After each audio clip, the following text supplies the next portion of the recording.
Hola chicos, bienvenidos a la clase de mate. El tema de ahora es el teorema de Pitágoras a partir de triángulos. ¿Qué es lo que vamos a hacer? Que vamos a tener tres cuadrados, los vamos a unir de esta manera en que yo los tengo unidos y aquí simple y sencillamente se nos forma un triángulo rectángulo, ¿de acuerdo?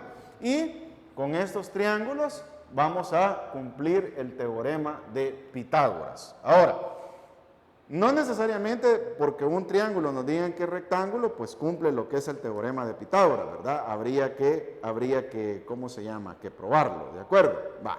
Entonces, pero aquí es donde se ve el teorema de Pitágoras, de acuerdo a como lo vimos la clase anterior. Como les digo, jugando con estos tres cuadrados y poniéndolos de la manera en que yo los he colocado aquí en la pizarra, entonces se forma el triángulo rectángulo. Y si es triángulo rectángulo, ¿verdad? Va a cumplir el teorema de Pitágoras. Póngale pausa, copia, que es lo que vamos a trabajar. Veamos cómo vamos a hacer los ejemplos. Entonces, la cuestión está, yo siempre les he insistido en algo en las últimas dos clases, que solo los triángulos rectángulos cumplen el teorema de Pitágoras, y eso es cierto. El otro año, en matemática, en primer año, se ve los triángulos oblicuángulos, y para eso está la ley de los senos y la ley de los cosenos, pero eso se ve en primer año de bachillerato, en la parte de trigonometría. Por ejemplo, nos dice, mire, analice si el triángulo se clasifica como rectángulo a partir de las medidas dadas. A partir de las medidas dadas. Entonces aquí tenemos 5, tenemos raíz de 50.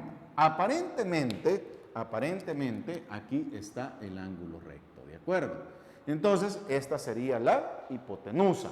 ¿Ya? ¿Por qué? Porque la hipotenusa es el lado más largo del triángulo. Entonces, ¿qué nos dice el teorema de Pitágoras, chicos? Nos dice que la hipotenusa al cuadrado es igual a la suma del cuadrado de los catetos. Si esas medidas cumplen el teorema de Pitágoras, entonces vamos a hablar que es un triángulo rectángulo. Si sustituimos, tenemos raíz de 50 al cuadrado es igual a 5 al cuadrado más 5 al cuadrado. Eliminamos, nos va a quedar 50 igual a 25 más 25. Entonces 50 es igual a 50. ¿Cómo lo cumple?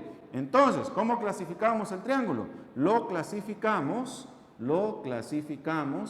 como rectángulo, como triángulo rectángulo, no como, porque si no van a pensar que es un rectángulo, y no es un triángulo rectángulo.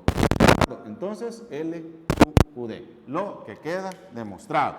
¿Por qué queda demostrado? Porque cumple el teorema de Pitágoras. Si no cumpliera el teorema de Pitágoras, no es un triángulo rectángulo. ¿De acuerdo, chicos?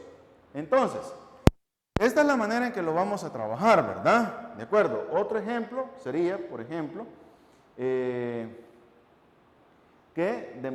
demostraciones, como les decía, esas demostraciones las vamos a ver en clase, porque ahí sí se las quisiera explicar despacio, tranquilo, en una clase, y después pasar a la parte de ejercicios. ¿De acuerdo? Copie la clase en el cuaderno, por favor, anote las preguntas que tenga, vea el video las veces que quiera. Clase presencial y reunión de Zoom, vamos a aclarar dudas y a la parte práctica. Nos vemos en la siguiente clase, chicos.